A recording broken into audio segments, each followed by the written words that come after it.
बहुत समय पहले की बात है। रंगपुर नामक एक छोटे से गांव में एक 9 साल की नन्ही सी लड़की रहती थी। नाम था तारा। तारा को पेड़ पौधे बहुत पसंद थे और सबसे ज्यादा आम के पेड़। वो अपने स्केचबुक में हर दिन नए पेड़ बनाती। लेकिन गांव में एक पेड़ ऐसा था जिसे कोई छूता भी नहीं था। वो था आधी रात का आम का पेड़। वो पेड़ जंगल के किनारे एकदम अकेला खड़ा था। कहते थे कि उस पेड़ से जो आम तोड़ता है वो सितारों में खो जाता है। सब डरते थे, लेकिन तारा नहीं। एक पूर्णिमा की रात, जब सब सो रहे थे और तारे मुस्कुरा रहे थे, तारा चुपचाप अपनी स्केचबुक और टॉर्च लेकर बाहर निकली। मैं सिर्फ उसका चित्र बनाऊंगी, वो बड़बड़ाई। लेकिन जैसे ही वो पास पहुंची, पेड़ सोने की तरह चमकने लगा। एक आम धीरे धीरे हवा में तैरता हुआ उसके सामने आ गया। तारा हैरान रह गई। क्या तुम जिंदा हो?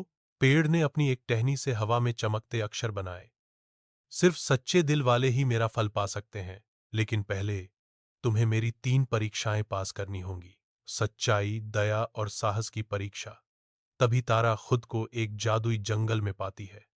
एक गूंजती हुई आवाज आई, 3 चुनौतियां। जो पार करेगा वही आम पाएगा। एक सच्चाई का आईना, एक जादुई आईना। तारा के मन की बातें जोर जोर से बोलने लगा। अब उसे अपने किए झूठ को कबूलना था। थोड़ी झिझक के बाद उसने कहा, मैंने एक बार अपनी दोस्त जोया पर झूठा इल्जाम लगाया था कि उसने मेरी रंगीन पेंसिलें तोड़ी, जबकि वो मैंने तोड़ी थीं। आईना चमक उठा और गायब हो गया। 2 हर्ड, दयालुता की परछाई। एक छोटा प्राणी आया, एक पंख टूटा हुआ और पैर में चोट थी। बाकी सब बच्चे उसे अनदेखा कर रहे थे। तारा ने अपनी ड्रेस का एक टुकड़ा फाड़कर उसके पैर पर पट्टी बांधी। अब तुम अकेले नहीं हो, उसने मुस्कुराकर कहा। वो प्राणी एक चमचमाती फीनिक्स में बदल गया। थी साहस की गुफा, एक काली गुफा जहां हर कोना तारा के डर की आवाजों से भरा था। लेकिन तारा ने अपना टॉर्च कसकर पकड़ा और कहा, मैं डरी हुई हूं, पर मैं रुकूंगी नहीं। हर कदम के साथ अंधेरा हटता गया और वो गुफा एक सुंदर बगिया में बदल गई।